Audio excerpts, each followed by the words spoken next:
I was just looking at these and I was like really stoked to talk about every one of them. All of these I'm really personally passionate about.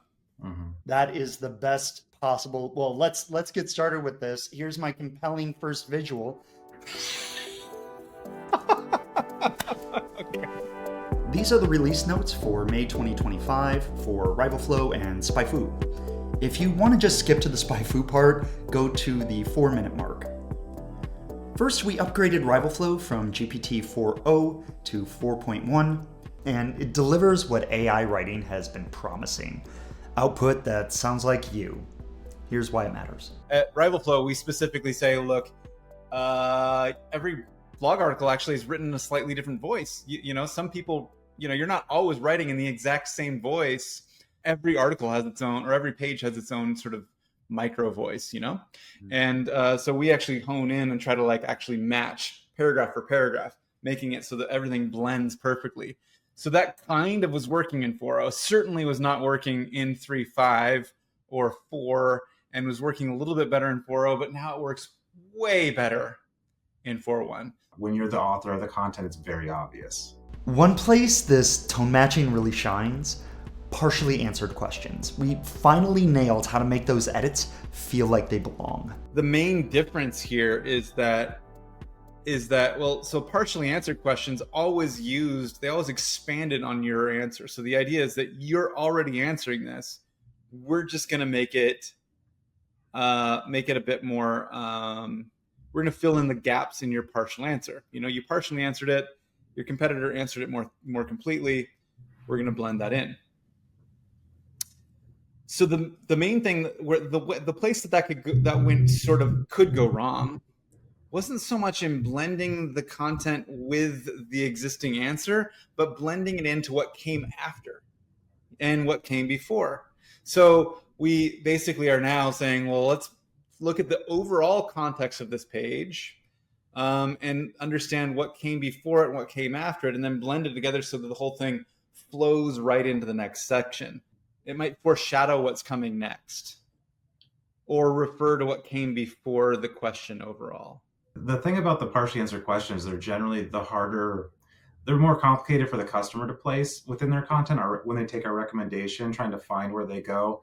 A lot of times getting that into your own content can be the more challenging part of the process. So this improvement, the way it blends the content, has really made that whole experience a lot easier. We also cleaned up the all pages experience, formerly pick a page.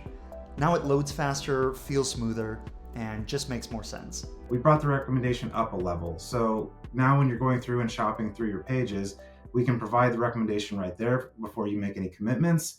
And previously, we were providing the keyword table that had all the keywords that this page ranked on. So we've moved that into a drawer on the right, as you've seen here. So you can still review all of the keywords that you've ranked on. You can filter the list down. It's no longer the primary focus of the expanded state, whereas the recommendation really is. So it saves you a click, it saves you time. Oh, one thing that we did change also is that it's now called all pages instead of pick a page, which is we're still getting used to. But the thing about it is that before you'd hit the select button and it would go to a whole nother page, make the recommendation there, and then you'd hit the button and then you'd come back here. And now it all happens exactly as it does in Easy Wins, which what did Easy Wins used to be called? Recommendations or something? Recommended pages previously.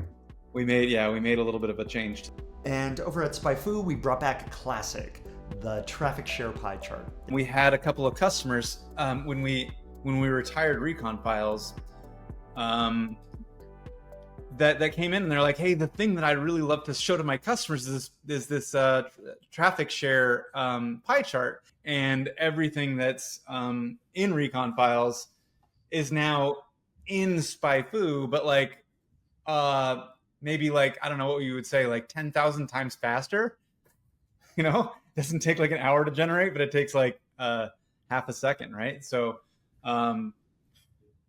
but from a data perspective, that was true. But from a visualization perspective, there was this one thing, and it's this pie chart. And multiple customers came to us and were like, "We really missed this thing," and so we're like, "Oh, well, we can figure out how to do that." And here, wound up being a really beautiful place.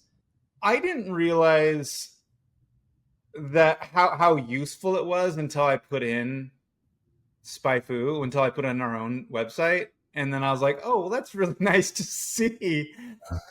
Like I can see the lines and which direction they're going, but to really kind of understand like the ratio of stuff that we get and who's really getting the traffic share that that we would want or whatever.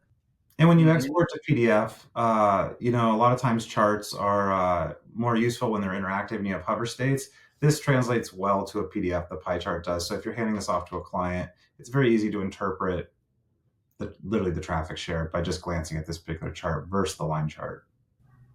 It's nice, right? It's super nice. It's a surprising outcome from the origin, right? Like we had these fears about Recon being retired, but really we found this this positive outcome from adding this feature to this particular tool, which is kind of a unique experience when you build products. That doesn't usually happen that way. So that was cool.